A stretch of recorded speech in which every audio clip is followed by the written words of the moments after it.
Buenas noches a todos, buenas tardes, buenas noches. Buenas tardes. Buenas tardes. Bueno, primero que nada quería darle la bienvenida a todos los concurrentes a la reunión científica de Sochoc.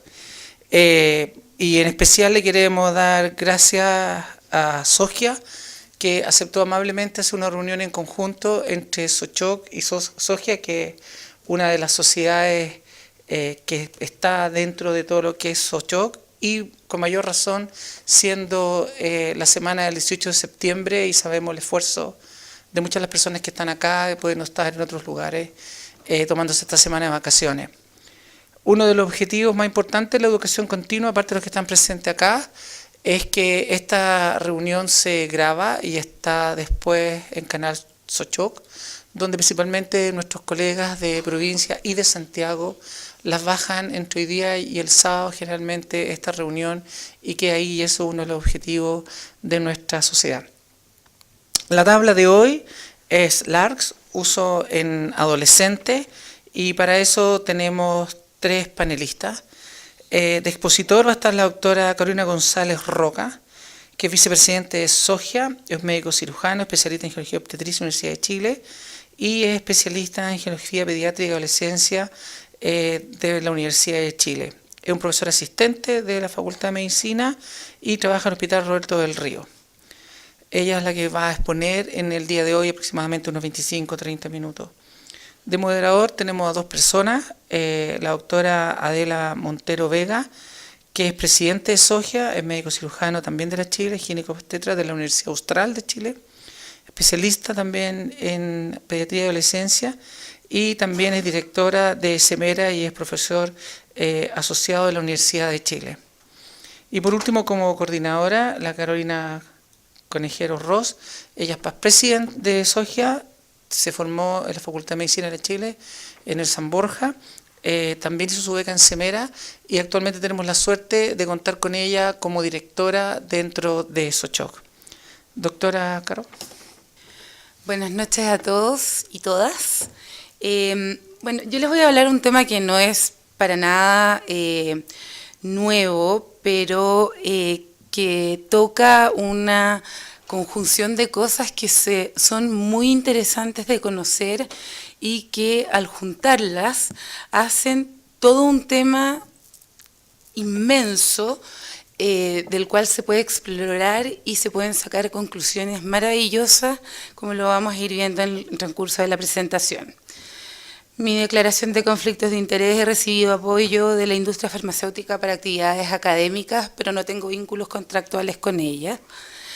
Y nuestra agenda, primero definir qué es lo que es un LARC, cuál es la situación chilena, qué hace un LARC especial y por qué hay que elegirlo, o por qué habría que elegirlo, cuál es el concepto de LARCs First, algunos datos sobre implantes, algunos datos sobre dispositivos intrauterinos, y ya no aburrirlos más.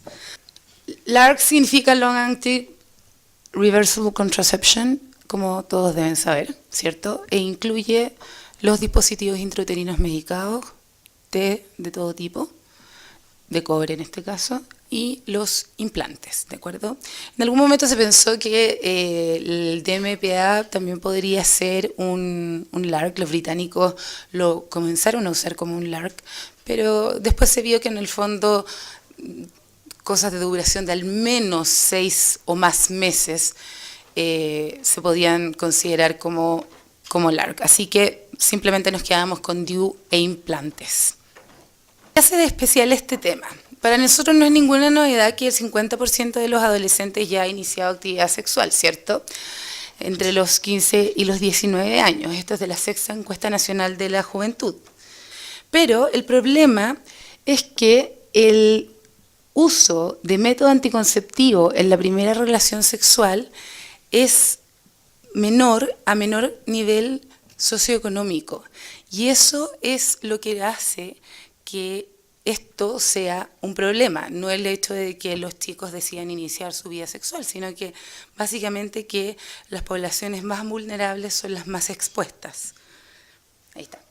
Lo que los hace entonces mucho más vulnerables, y lo que es un reflejo de inequidad tremendo, y lo que nos hace también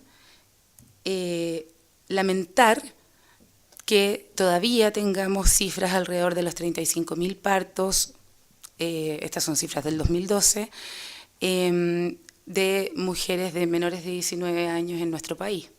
Y peor aún, nos hace lamentar.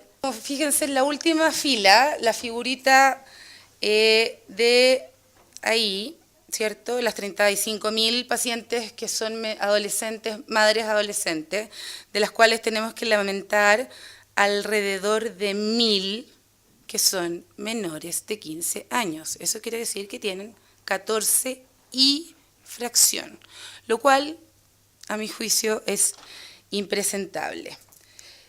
Y no solo es un reflejo de inequidad monstruoso, porque podemos ser un país con tremendos índices de indicadores de salud, pero tenemos los peores indicadores de salud en cuanto a lo que significa embarazadas adolescentes, donde no puede ser que Vitacura no tenga embarazadas adolescentes y La Pintana tenga 20.9, ¿cierto?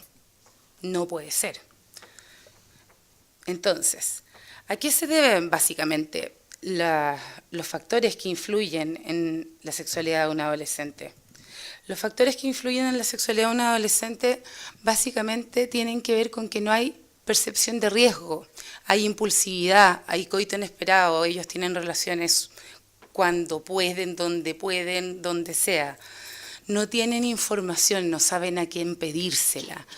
La cantidad de mitos y creencias, cada uno podría contar muchas anécdotas personales incluso, que les deben haber pasado, que ustedes mismos hayan escuchado. Hay falta y limitaciones en acceso a métodos anticonceptivos. Tenemos súper claro que la educación sexual en este país está al debe 100%, y las conductas de riesgo asociadas como por ejemplo el consumo de alcohol y drogas. Entonces, esta tablita, que no debe ser desconocida para ustedes, es básicamente la tablita de los criterios de elegibilidad de la Organización Mundial de la Salud, que se actualizaron el 23 de agosto de este año, para que las bajen, los que no las han bajado ya. Y para que vean en rojo el porcentaje de continuación de los anticonceptivos, parches, anillos y medroxiprogesterona de depósito, y la continuidad en un adolescente al año, todas bajo el 50%, o sea, los adolescentes son muy abandonadores. Pero fíjense en los métodos anticonceptivos que están en azul: té de cobre, dispositivos intrauterinos e implantes. Están todos sobre el 70-80%, lo cual significa que nosotros estamos básicamente perdiendo el tiempo al no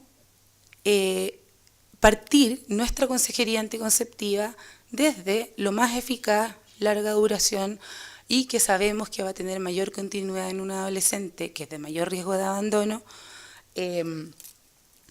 para poder indicarle un anticonceptivo.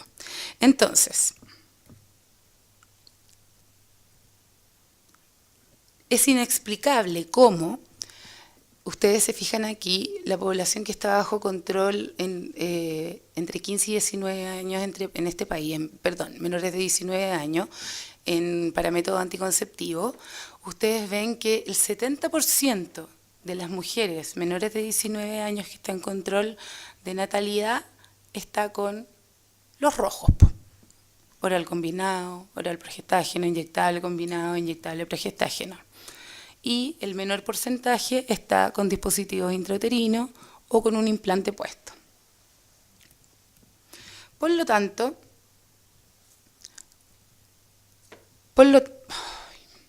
tanto, nace el concepto del Lark First, que es un concepto que se origina básicamente desde la Universidad de Washington, donde un grupo de personas eliminó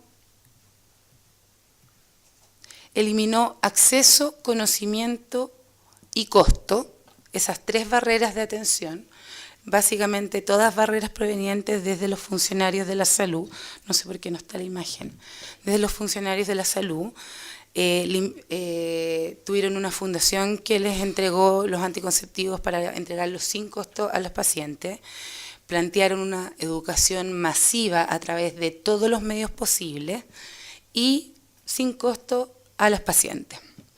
¿De acuerdo? Y así es como nace el grupo Choice. ¿De acuerdo? Entonces, el grupo Choice recluta a 10.000 pacientes, alrededor de 10.000 pacientes, entre 14 y 45 años, y les empieza a dar anticonceptivos sin darles ningún costo, con una buena consejería, y recluta a esta población. Población básicamente donde una gran fortaleza es que lograron estudiar un grupo que es menor de 20 años, no menor, y población de alto riesgo. Principalmente ustedes ven que casi la mitad es gente de raza blanca y chicos que tienen escolaridad reducida, algunos tienen college degree, pero no alcanzan a ser un cuarto o son un cuarto de los pacientes. ¿De acuerdo? Y ahí llegaron a tener el...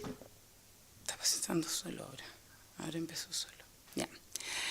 Y ahí llegaron a tener esta cohorte donde, como les digo, reclutaron a estas 10.000 pacientes, pero fíjense dónde está la barra roja al lado, en el circulito que se va a poner, bueno, en el círculo superior que dice 14 a 17 años, ustedes ven que 1/3 de las pacientes eligió implante como primera alternativa y dispositivos intrauterinos como segunda alternativa y PPR, le dicen parches, píldoras y anillo, ¿ya? A las otras alternativas anticonceptivas, ¿de acuerdo? Y esa razón se invirtió ya cuando crecieron un poco más y empezaron a usar mucho más dispositivos intrauterinos y usaron menos el implante. Pero lo importante de esto es que la continuidad al año, los menores de 20 años son los que están en verde, son siempre más bajo que todas, ¿cierto? Pero son cifras mucho más elevadas que para cualquier otro anticonceptivo. Siempre sobre el 80%. Lo mismo pasó a los 24 meses. En la tabla A, ustedes ven dispositivos con levonorgestrel en rojo, té de cobre en azul, el implante en amarillo y píldora, pastilla, parche y DMPA. Ven la tasa impresionante de discontinuación que tienen a los 24 meses. Estamos hablando de pacientes adolescentes. Y también fíjense en esto, en la falla. Básicamente, la falla de método en estas pacientes, ustedes ven que en una paciente usuaria del ARC, la falla de método menor de 21 años y mayor de 21 años se mantiene más o menos estable. Pero cuando bajamos en mayores, cuando bajamos a parches, anillos, píldoras, o sea, método en el fondo de corta duración, las pacientes mayores de 21 años tienen menos descontinuación, menos falla de método que las pacientes menores de 21 años, ¿de acuerdo? ¿Y qué significa esto? Significa básicamente que a una paciente que le estamos ofreciendo un LARC, le estamos evitando un embarazo no deseado. Además, la aceptabilidad es muy buena. Fíjense ustedes ahí arriba, el primer año de uso, las mujeres están con carita feliz usando los dispositivos intrauterinos y los implantes en un 78, 80 y 86% y con una satisfacción de píldora, parche y anillo y inyectable bastante más pobre, ¿cierto? Y asimismo se muestra cómo es la continuación de los pacientes. La mitad de las pacientes ya había abandonado el primer año de uso, había abandonado su método. Este paper salió el 3 de septiembre y también básicamente se dedicó a desglosar una por una cada una de las pacientes que eran adolescentes. Y vio que la continuación general en las adolescentes era entre un 82 y un 86% a los 12 meses, que para los dispositivos intrauterinos tenían una continuidad de un 86% si eran mayores de 20 años, En el caso de las menores de 14 a 19 años multípara, tenían una continuidad de 92% al año en el caso de que usaran implantes. Y el peor resultado se va a observar en las menores de 20 años usuarias de implante, pero que no tenían hijos. Pero igual tenían una tasa de continuidad de 75%, o sea, bastante alta. O sea, la descontinuación está asociada a la nuliparidad básicamente y a los dispositivos intrauterinos en... ¿por qué en usuarias de implante? Bueno, y las usuarias de implante, pero estas tasas en el fondo, todas estas comparaciones entre cada uno de los subgrupos son todas marginales si se comparan entre ellas, por lo tanto no se pueden sacar grandes conclusiones sobre esto. Lo que sí es tremendamente importante es este paper del año pasado, que mostró por primera vez que sí, usando este tipo de métodos, lográbamos disminuir las tasas de embarazo. Entonces, aquí están los resultados, está metido el choice entre 14 y 19 años en morado, usuarias del ARC, por supuesto. Están en verde las adolescentes estadounidenses sexualmente activas con las mismas del choice que usaban otro método, las mismas de la población general, que no están metidas en el choice, y en rojo, nosotros, Chile. Entonces ustedes ven que estamos bastante cerca de Estados Unidos y viendo clarísimamente cómo usando los LARCs nosotros podemos bajar y disminuir nuestras tasas de embarazo, parto, bueno, en este caso no se puede hacer aborto en Chile, pero en Estados Unidos de aborto también. Por lo tanto, tal como les dije en un comienzo, nuestra consejería debería partir al revés. Si alguien se sienta y le dice al doctor, dígame cuál es el mejor tratamiento para el cáncer de, no sé, células pequeñas de pulmón, yo tendré la obligación de decirle cuál es el mejor tratamiento. Cuando alguien se sienta delante mío y me dice cuál es el mejor método anticonceptivo que hay, yo tengo la obligación de decirle que los mejores métodos anticonceptivos y los con menos falla son estos. Entonces yo no debería partir diciendo, es que mira, que las pastillas, es que mira, que las inyecciones. No estoy desmereciendo, ojo, con eso, el uso de pastillas, parches, anillos, inyectables, porque pueden tener con una gran consejería una excelente adhesividad, un excelente, puedes tener una excelente paciente y con excelentes ganancias secundarias, sobre todo cuando tienen que ver las dismenorreas, el acné y todo otro tipo de cosas que las adolescentes están preocupadas. Pero yo creo que nuestra obligación es también empezar a considerar estos como primera alternativa. Ahora unos poquitos datos les voy a hablar sobre Implanon. Básicamente, me voy a pasar, postergación de segundo embarazo. Esto es un objetivo sanitario, absolutamente demostrado y está súper claro, ya que al tercer año uno es capaz de ahorrarse solo poniendo un Implanon posparto, por ejemplo. Los costos son $614 el implante, la inserción $83 y la remoción $97. O sea, eso que nos costaría en total un implante a nosotros.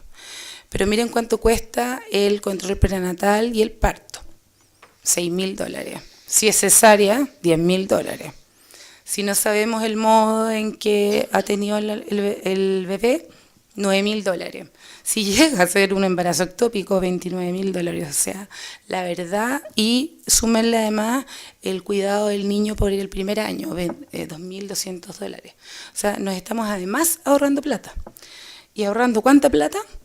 Al sexto mes de uso, o sea, si nosotros logramos que esa adolescente no se embarace en 6 meses, bueno, ahí está, el ahorro para el Estado son $73.000. En un año, por cada dólar invertido, nos ahorramos 0,79. A los 2 años, 3,54. Y al tercer año, 6,5. O sea, casi $7. 1 por 7. Por lo tanto, en el fondo de las pacientes de alto riesgo, habría que empezar a considerarlo como una medida de salud pública. ¿Qué pasa cuando no hay recursos? ¿Qué pasa cuando no tenemos la suficiente cantidad de test de cobre o implanones disponibles en Chile, en nuestros servicios? O porque son muy caros y tenemos los costos de las barreras, las barreras de los costos y todo eso. Bueno, nosotros presentamos en FIGO, el anterior FIGO, un grupo de pacientes usuarias de Implanon que son pacientes de alto riesgo porque son pacientes con patología psicosocial y patología médica, que las hace especialmente vulnerables. Por lo tanto, cuando no tenemos plata y no tenemos tanto como quisiéramos para todas, tenemos que seleccionarlas. ¿Y cómo las seleccionamos? Las seleccionamos así. Entonces, el embarazo no planificado es inmensamente peor si hay factores de riesgo asociados. ¿Y cuáles son los factores de riesgo asociados? Principalmente riesgos psicosociales, como los pacientes que vemos nosotros, consumidoras de alcohol, consumidoras de drogas, conflictos con la justicia, deserción escolar, abandono del hogar, embarazo previo, comercio sexual. ¿A alguno les es familiar esta situación? En todos los hospitales nos pasa. Otras condiciones de salud. Yo trabajo en conjunto con la doctora Conejero, la doctora Parta Ríos, que no está acá, en un hospital pediátrico, donde vemos pacientes que están creciendo, que ya se escaparon, que ya eran las que se morían cuando eran chiquititas, pero ahora ya están trasplantadas, son cardiópatas, pero que están con secuelas, que tienen condiciones neurológicas que han logrado sobrevivir, pacientes con HIV que están grandes, ¿cierto? Síndromes genéticos que también han logrado sobrevivir. Entonces, hay otras condiciones de salud que requieren de atención especial, como por ejemplo depresión, intentos suicidas, trastornos de la conducta alimentaria, disfunciones familiares, epilepsias, retardos mentales, por ejemplo las cardiopatías, hipertensiones pulmonares idiopáticas. Ustedes saben, bueno, todos los obstetras sabemos, pero no los pediatras ni los cirujanos infantiles, que una paciente con una hipertensión pulmonar embarazada se muere, ¿cierto? Entonces, y todas estas otras patologías genéticas, como el síndrome de Williams, Cornelia de Lange y otro tipo de, montón de otro tipo de patologías concomitantes, especialmente neurológicas, a las cuales le hemos privilegiado el manejo de la supresión menstrual terapéutica o uso de anticonceptivos con Implanon. Y en conclusión, bueno, en adolescentes de alto riesgo es imperativo evitar el embarazo. Los implantes tienen muy pocas contraindicaciones y eso es una de las grandes fortalezas que tiene. Prácticamente no tiene interacción farmacológica con casi ningún medicamento. Incluso se pueden usar con las pacientes HIV y con la triterapia, no hay problema, podemos tranquilamente usarlo. Y también muy importante tener en claro pacientes que están polimedicados, pacientes donde las interacciones farmacológicas son brutales, donde es imposible sabérselas todas, ¿de acuerdo? Les recomiendo el Hipócrates, que tiene como aplicación, que tiene un drug interaction para que lo vean. Otras derivadas del choice, la obesidad, los sangrados, los posabortos y la consejería. Voy a ir rápido en esto. La obesidad ya saben que no es tema, ya se puede usar en pacientes sobre mayores de 90 kilos, ¿cierto? No había ninguna diferencia en los 3 años. Los patrones del sangrado, que son el fantasma de todos. Perdón, no sé por qué no apareció la tabla, pero esa tabla mostraba lo mismo que aparece en esta tabla, arriba, que el patrón de sangrado más frecuente es la amenorrea. Y todos los trastornos del sangrado tenemos alguna forma de tratarlo, incluso en esas pacientes que son hipertensas pulmonares, por ejemplo, y que están con terapia anticoagulante, y que uno cruza los dedos y dice, por favor, que no se ponga a sangrar, que no se ponga a sangrar, que no se ponga a sangrar, ¿cómo la manejo? Esas mismas pacientes se pueden manejar, y se puede manejar su spotting, y se puede manejar su goteo, se puede manejar su sangrado, ¿De acuerdo? Es cosa de tener una buena comunicación con nuestros colegas hematólogos, es cosa de tener una buena comunicación con todos los equipos tratantes y podemos lograr manejarlas con supresión menstrual y hemos tenido muchas pacientes que han pasado los 3 años y hemos tenido recambios de Implanon sin ningún problema. Estos datos los fuimos a presentar en ASPAC, Estados Unidos, viendo que en el fondo era básicamente para mostrar que nuestros primeros datos, que eran del 2011, y que empezaron a reclutarse el 2004-2006 aquí en Chile, eran la amenorrea y el spotting como primera alternativa y donde tuvimos una tasa de extracción precoz menor al 8-9%. Ahora, ¿cómo tratamos los sangrados? Lo que les decía yo, nuestro fantasma espantoso del sangrado por Implanon, que nadie lo quiere poner porque sangran. La evidencia, tienen toda la razón, porque la evidencia es escasa, mala, súper mala calidad. Anticonceptivo, progestina en alta dosis, antiinflamatorio, ácido tranexámico. Si les sirve la opinión de alguien, yo les puedo decir que un anticonceptivo común y silvestre, un mes, probar, el ácido tranexámico también funciona, pero siempre partimos con AINE. Siempre partimos con ácido mefenámico o con naproxeno, a menos que haya alguna contraindicación. Y funcionan bastante bien. Además, lo bueno de esto es que uno se lo puede enseñar a las pacientes. Se lo anotas como plan A, plan B. Y ellas los manejan muy, muy bien. Pero no hay nada como una buena consejería. Aquí les muestro cómo era la sala de consejería del Choice. Cómo se explicaban las tasas de... Ahí están todos los métodos anticonceptivos, cuáles eran las fallas, los fracasos, qué cosa duraba más, qué cosa duraba menos. Así probablemente deberíamos tener nuestras consultas. La buena noticia. Miren cómo ha subido la tasa de uso de implantes en nuestro país, desde el 2008 al 2014, de 15.000 a 135.000, nada despreciable, fantástico. Respecto a los DIU, mala noticia, a la mitad. Y ahí vamos a tener que hacer un mea culpa nosotros los médicos que nos estamos entrenando a nuestros becados en poner dispositivos intrauterinos. Y tenemos que poner dispositivos intrauterinos, perderle el miedo y colocarlo. Sabemos, y reafirmado el 2014, que hace tiempo, 2007, diciembre, el Committee Opinion dijo que usen implantes y dispositivos intrauterinos en nulíparas y en adolescentes sin ningún problema. No tenemos por qué esperar que las pacientes sean multíparas. Pueden ser nulíparas sin ningún problema. Y nuevamente, las barreras, ¿quién son? Somos nosotros mismos, los profesionales de la salud, los que ponemos las principales barreras. Derribar algunos mitos parece importante. PIP, adolescentes y dispositivos intrauterinos, no, ya no. Ya hay Cochrane, ya hay millones de estudios.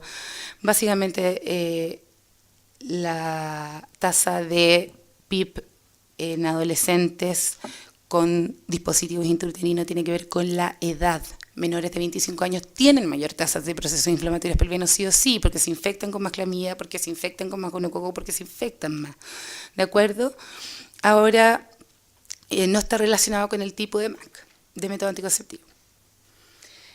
Tampoco aumentan el riesgo de infertilidad porque si nosotros hacemos un testeo de clamidia o hacemos un test and treat, o sea, colocamos el dispositivo, la testeamos en ese minuto o no tenemos cómo testearla y eventualmente tenemos alta sospecha y quisiéramos tratarla, antes de colocarle el dispositivo, la podemos tratar o en ese mismo momento. Pero sí, la recomendación es que las adolescentes deban ser testeadas. Lamentablemente nuestras PCR todavía son muy caras y poco accesibles. Nosotros tenemos en el hospital para todas nuestras pacientes. Y lo otro es la dificultad de inserción. Dificultad de inserción, ya que hay en el grupo brasileño, nulíparas versus multíparas, ni una diferencia. 80%, ni una dificultad de inserción. Y con ninguna de todas las variables que ustedes pueden leer ahí, que sea importante o significativa. ¿De acuerdo? Lo otro importante es que podríamos pensar, espérate, esta es la misma, la dificultad técnica, aquí está, y la otra es la premedicación. Todos eventualmente hemos premedicado alguna vez a alguna paciente para darle, yo personalmente les digo que traigan algún antiinflamatorio para dárselo, ojalá de los dispersables para que sean de más rápida acción. Pero se ha visto que no hay ninguna diferencia en realidad. Lo que sí hay diferencia es que con misotrol expulsan más y les duele más, eso sí. Y aún así, la tasa de expulsión mayor la tienen las grandes multíparas, no las nulíparas. Costos, seguimos ahorrándonos $7 por cada dólar invertido en anticoncepción intrauterina. Y mensaje final, una adolescente usuaria de método anticonceptivo de corta acción es una paciente con 22 veces mayor riesgo de embarazo que una usuaria de anticoncepción de larga duración. Muchas gracias.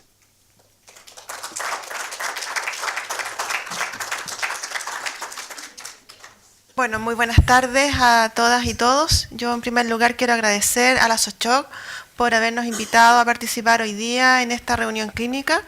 También a todos ustedes que a estas horas de la tarde están aquí con nosotros acompañándonos, a la doctora González por su excelente presentación. Y bueno, ella nos ha presentado una evidencia abrumadora de cómo los LARCs en adolescentes ya deberían ser considerados como la primera opción anticonceptiva. Yo creo que no cabe duda al respecto. Ha sido una brillante presentación, pese a los problemas técnicos, así que muchas felicitaciones.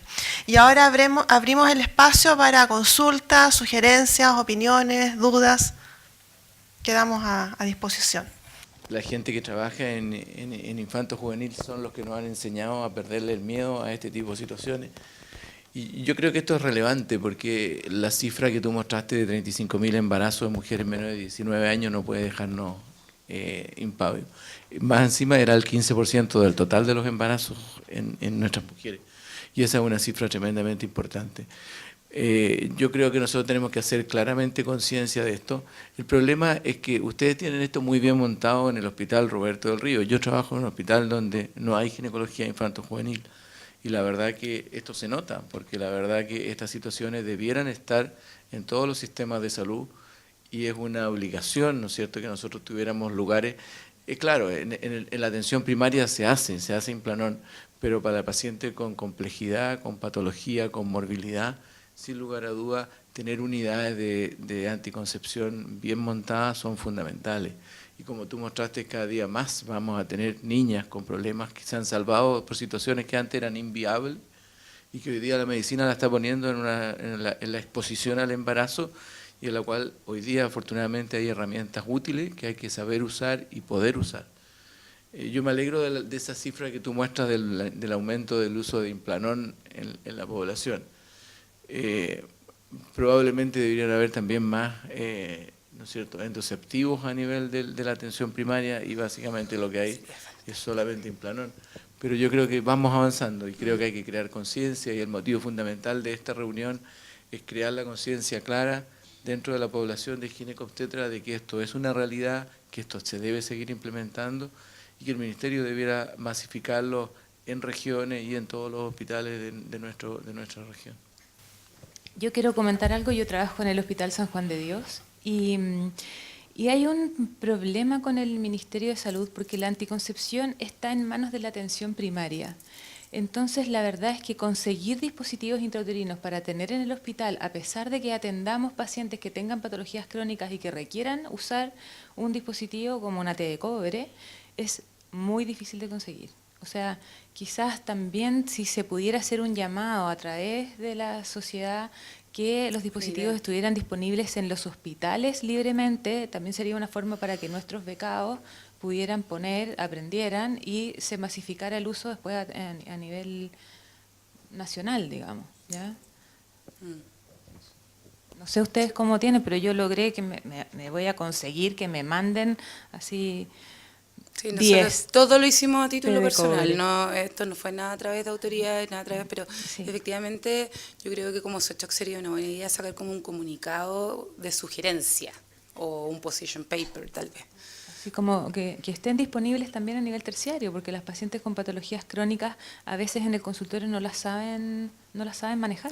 ¿No? Y espérate, que los pediatras a veces no saben que son pacientes que no se pueden embarazar y que están en riesgo de Y embarazo. que el adolescente no Y sabe que no se eso- puede embarazar. Sí. Claro, y sí, esos son temas en el fondo que en este minuto tenemos que empezar a ya abordar y hablar las cosas súper claras a nivel de los servicios de salud. Imagínate lo que costó llevar a un hospital de menores de 14 años, donde es un delito dar anticoncepción, llevar anticoncepción.